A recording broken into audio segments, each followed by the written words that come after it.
Hey, Joan.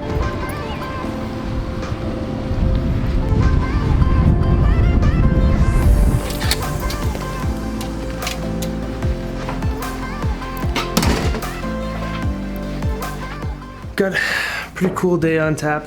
I'm going to head out here shortly to go talk to Melissa Acton at RBC. So Melissa has done a lot of work for me.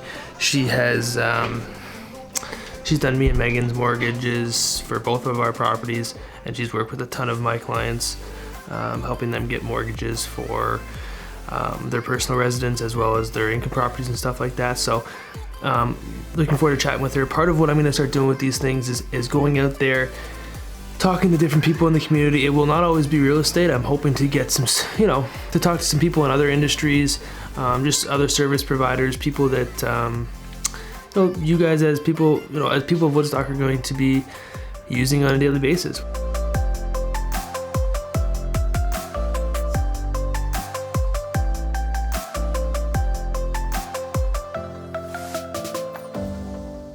So this is Melissa Acton from RBC. So she is a mobile mortgage specialist, meaning basically she just handles mortgages. Right? All day, every day. So if somebody wanted to invest their money with you, you just say, don't screw up. Yeah, absolutely. Yeah. We refer you to our partners to do that. Go to somebody else now. So for me, the first bank card I ever got was an RBC. So I was like 6 years old. As Same those here. parents took their kid to get them set up with a bank account, for me it was RBC. Yep. So that's kind of cool for me, and I've stuck with RBC since.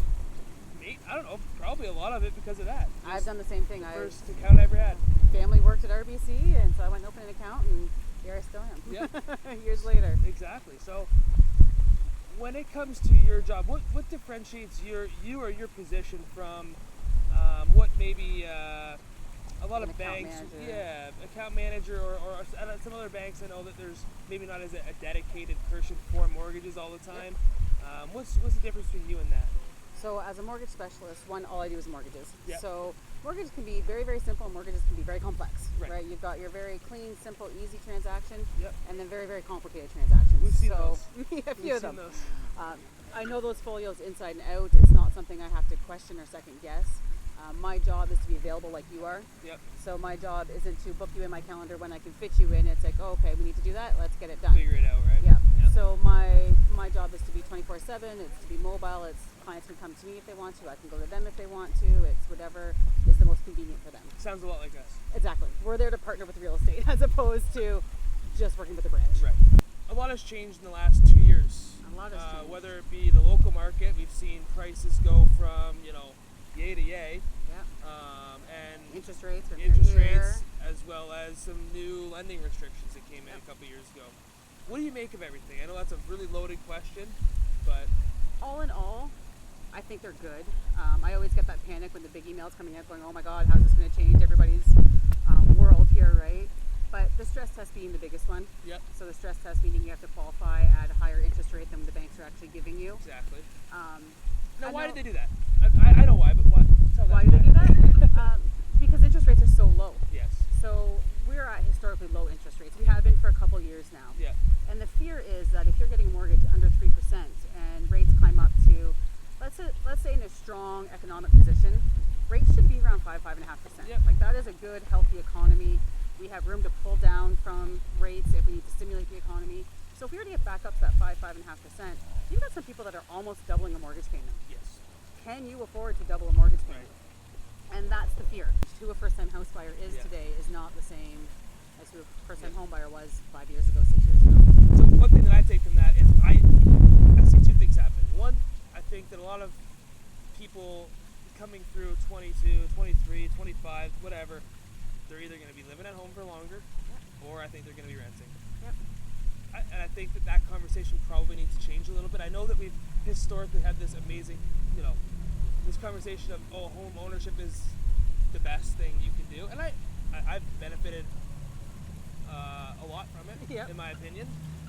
Buying my house for just over $200,000 in 2014 and seeing what's happened. 360 today. Exactly, and seeing what it's done and feeling that. But when you can't do it, you can't do it. That's right.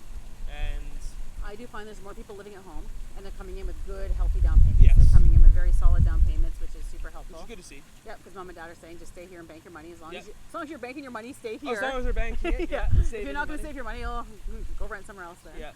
The other thing that I'd love to start seeing, and I wish the conversation started to go this way, was we do have some apartment buildings going in, which I think will help from the rental side of things, make things a little bit more affordable. The more units, the more supply. Say Yep. demand stays the same, we should see a reduction in rent, which will help the renters, maybe not the landlords. But I'd love to see some more smaller end condos. I know that we got some going up over here. Now, are those for purchase? Because that's what I would like to see. That's what I'd love to see. They're not, Yeah, I didn't think so. but eventually they should make their way into the market Yep. one way or another. I imagine that they will. I think they're going to be rented out initially, but that's what I'd love to see, Yeah. because you start taking, let's just say you took 6 or 7 houses, whatever case, a little bit of a city block, and put 20 units on. Maybe there's 600-700 square foot condos, and they could sell at that 225 Yep. price point. You give a new entry/exit point for either your first-time home buyers or people that are trying to retire, sell off their 2-story that's worth 4, Well, I think 5, and That's so probably what you've seen as a shift in the market is baby boomers don't want to. where are they going to go? Yeah, they don't want to go anywhere because why would I give up my free and clear home to go pay $1,600 a month in rent somewhere? Yep. They're not being forced out yet for medical reasons or whatever, so they just don't want to give it up. Whereas if you had that kind of option where they could still own it, not have that monthly. They rental want to still payment. own it. They don't want to do the work. Yep. So they want to be able to jump in and out. They want to go to vacations They and want all to that do kind their of stuff. snowbirding. They want to do that Sure. stuff. And they can do that from an apartment, but they don't want to pack all their stuff up and all that stuff all And the it's a time. sense of ownership, right? They want to still Yeah. own something. They don't want to pay $1,600 Well, a month for rent. And the other thing is, you retire at 60, but you live till 90. That's 30 damn years. Yeah. Your income doesn't go up. Your expenses will consistently go up, as we've seen with inflation over the years. Yeah. So, is this something where I want to get out of ownership and start basically watching my financial You go this way. this instead way of this way. because my expenses are now up because I'm Yeah. not paying rent versus paying nothing because I already own the house and just having that appreciation take me up the ladder. At least if you were able to sell, liquidate, say a couple $100,000, jump back into something else, they could continue to own, have the lifestyle that they wanted, and have that money that they want to use for other things. Absolutely. And I think it's just as important on the first-time home buyer front, because as much as I love Again, they can't afford a $350,000, $400,000 first-time house. right, you get back anywhere closer to that 2.5 mark. A lot of people can afford it, Yeah. and obviously it can't be the same size of a house. It can't be a It's not going to be detached. comparable. No problem. No problem. Yeah. Other markets have it. Kitchener's got more and more of it. Toronto has a ton London of it. has it, London yeah. has it. I just love to see us go that way, making it easier to take single-family houses and turn them into triplexes in certain areas, or duplexes, triplexes, whatever the case is. Would help too, because then you can get some of that rent hacking type stuff that could help Oh, for younger sure. people. And the one thing I don't say I don't like it because it still is a good thing for the community, but you got a big corporation putting in apartment buildings, and what it really is kind of a funnel out of town of money, Yep. right? You got Sure, say that 100 money's all being rented, going back to Toronto or going right. back. You got 100 people giving their $2,000 a month, and that money Yeah. just taken off. At least when it's in town to a local landlord, it's okay. Well, it's probably going back into the community somewhere. Yeah. And a little more care somewhere, a little more emphasis of ownership somewhere. I'd love to see it. Yeah, I think it'd be great. So, if you're a first-time home buyer or if you're a first-time home buyer, what are the biggest steps that you see as if you're trying to get into home ownership? So the biggest thing I can say is get pre-approved, right? Talk to the bank. What you don't want to do is you don't want to go out and fall in love with that $400,000 house to find out that you can't have that $400,000 house. Sure.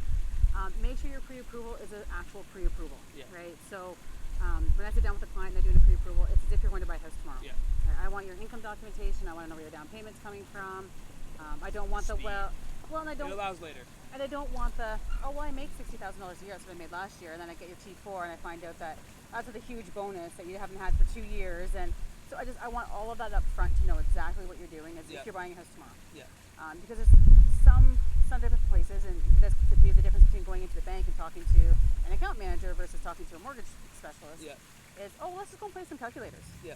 Well, based on what you tell me, you can afford this. Have I actually checked your credit? Do I actually know what you can afford?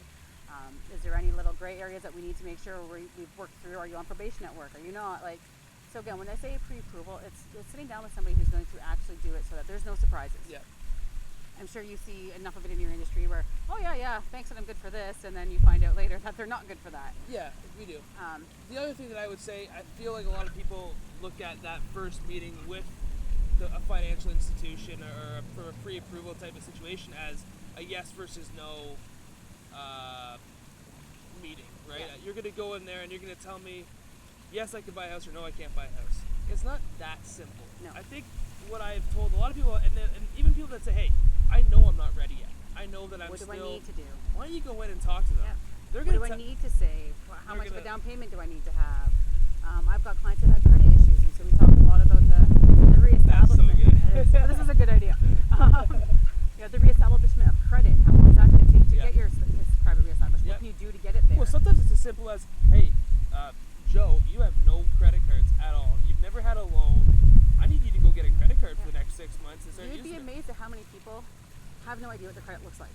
Right. So I get the person that comes in going, oh, this is going to be terrible. I'm not going to be able to afford anything. It's going to be just, oh, I know I missed a payment on something. It's going to be horrible. And I look at them, they got great credit. I'm like, Perfect, okay, you need to yeah. stop beating yourself up. Yeah. Like your one missed cell phone payment is Didn't- not hurting you. Yeah. But then you get the other person that comes in going, oh, my credit's fine. There's nothing wrong with it. And there's 5 things in collections, and there's, so people don't know what they don't know, Yeah. right? And so until they actually come and sit down with you and find that information out, you don't know.